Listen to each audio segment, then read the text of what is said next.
இறை இயேசுவில் என் அன்புக்கு இனியவர்களே, உங்கள் அனைவருக்கும் இனிய நல் புத்தாண்டு வாழ்த்துக்கள். இன்றைய நற்செய்தி யோவான் அதிகாரம் 1 இறை திருவசனங்கள் 19 முதல் 28. பெற்றுக்கொள்ளும் அறிவை பல நேரங்களில் பிறருக்கு போதிக்க என்ற நோக்கில்தான் பயன்படுத்துகிறோம். தனிப்பட்ட வாழ்வில் கடைபிடிக்க தவறுவதால் நமது குணநலன்களில் முதிர்ச்சி அடையா நிலையை காண்கிறோம். இயேசுவின் பாணியில் கற்றுக்கொள்வதும் கடைபிடிப்பதும் சாட்சிய வாழ்வு வாழ்வதும் உண்மையை கடைபிடிக்கவும் ஆற்றல் கொண்டவர் திருமுழுக்கு யோவான். அவரது புதிய போதனை முறையால் கவரப்பட்ட மக்கள் திரள் அவரிடம் செல்கின்றனர். தங்களுடைய வாழ்வில் மாற்றம் பெற விரும்புகின்றனர். இதனால் அதிர்ச்சி அடைந்த யூதர்கள் விளக்கம் தேடுகின்றனர்.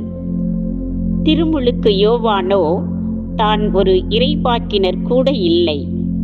அரசர் வருமுன் சீர்குலைந்திருக்கும் சாலைகளை சீர்படுத்த மக்களை அழைக்கும் குரல் மட்டுமே என்று உண்மைக்கு சான்று பகர்கிறார்.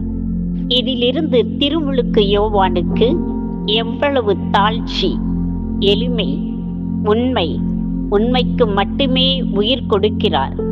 அந்த உண்மை நீதி நம்மிலும் வாழ விரும்புகிறார். கரை தேடி திரியும் ஓடமாய் களைத்து ஒதுங்கும் உள்ளங்களுக்கு கரை காட்ட உதவிடும் கலங்கரை விளக்கம்தான் புனித யோவான். வானத்து நட்சத்திரமாய் பலம் வந்து வாழ்வு சக்கரத்தில் மின்சாரம் எடுத்து வீதி விளக்கு போல் வெளிச்சம் போட்டு இயேசு யார் என்று சுட்டிக்காட்டுகிறார். இவர் நிஜங்களின் பிரதிபலிப்பு, யதார்த்தங்களின் உச்சரிப்பு. இவரை போல் உன்னதன் இயேசுதான் மீட்பர், இரட்சகர், நமக்கெல்லாம் வாழ்வு கொடுக்கும் வள்ளல், நமது நம்பிக்கையின் நட்சத்திரம் என்று நாமும் எடுத்துச் சொல்வோம். இயேசுவையும் அவர் ஏற்படுத்திய இறையாட்சியையும் சுட்டிக்காட்டுவதே யோவானுடைய பணியாக இருந்தது. நாமும் அவரை போல் தொடர்வோம். நான் யார் என்பதை திருமுழுக்கு யோவான் முழுமையாக உணர்ந்தார்.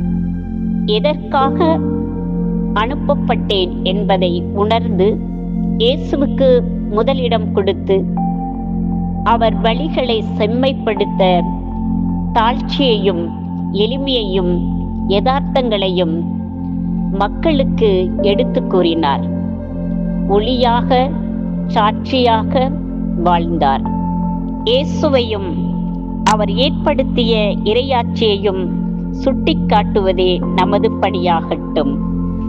நான் யார் என்பதை திருமுழுக்கு யோவான் முழுமையாக உணர்ந்தார்.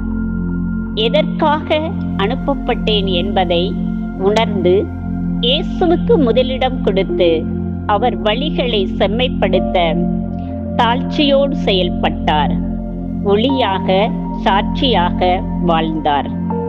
அவரை போல நாமும் நமது பணி வாழ்விலும் குழும வாழ்விலும் சமூக வாழ்விலும் இயேசுவிற்காய் சாட்சி பகர்வோம்.